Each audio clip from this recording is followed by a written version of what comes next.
কয়েকটা আছে যেটা আমাদের আরও একটু থ্রেড বেয়ার ডিসকাশন দরকার। তো আমরা আগামী 29 তারিখে ওইটা ডিসকাশন করব।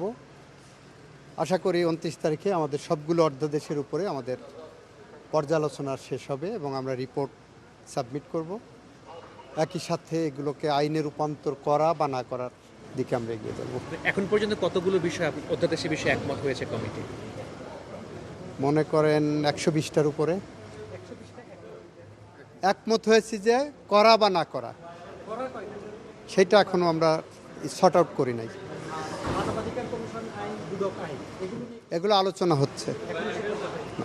মানে কোনো অপোজিশন থেকে কোনো বক্তব্য ছিল কিনা অধ্যাদেশের কোনো? 120টার মধ্যে অধিকাংশ তো আমরা বলছি যে একমত হয়ে গেছি, আর বাকি যেগুলো আমাদের আলোচনার প্রয়োজন আমরা মনে করছি আলোচনা করব। এগুলোর মধ্যে যদি কোনোটা রাখতে হবে একমত হয়ে রাখছি, কোনোটা রাখতে হবে না সেটা একমত হয়ে করেছি। আমরা সাংবিধানিক বাধ্যবাধকতার দিকে দৃষ্টি রেখে এগিয়ে যাচ্ছি। আমরা জুলাই সনদের বাইরে এখন পর্যন্ত কোনো পদক্ষেপ নেইনি, এগিয়ে যাচ্ছি না। জুলাই সনদ আমাদের কাছে অত্যন্ত স্পর্শকাতর এবং অত্যন্ত রেসপেক্টেড জায়গা। জুলাই সনদের মধ্যেই আপনারা যদি জুলাই সনদ কেউ পড়ে থাকেন 3 নম্বর পেজের 6 ক ওই জায়গা দেখবেন সংবিধান সংশোধন সাপেক্ষে। এই সংবিধান সংশোধন সাপেক্ষে যে কথাটা বলা আছে সেইটা জুলাই সনদের 84টা অনুচ্ছেদ আছে, আর্টিকেল আছে।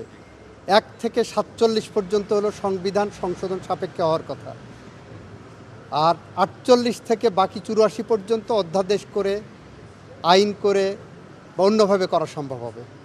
জুলাই সনদের শর্তই হলো 1 থেকে 47 পর্যন্ত সংবিধান সংশোধন সাপেক্ষে।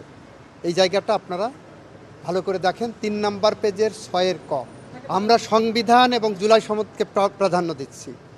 সংবিধান এবং জুলাই সনদকে বাইপাস করে কোনো কিছু করতে গেলে সেটা আমরা নেক্সট মিটিংয়ে আলোচনা করব।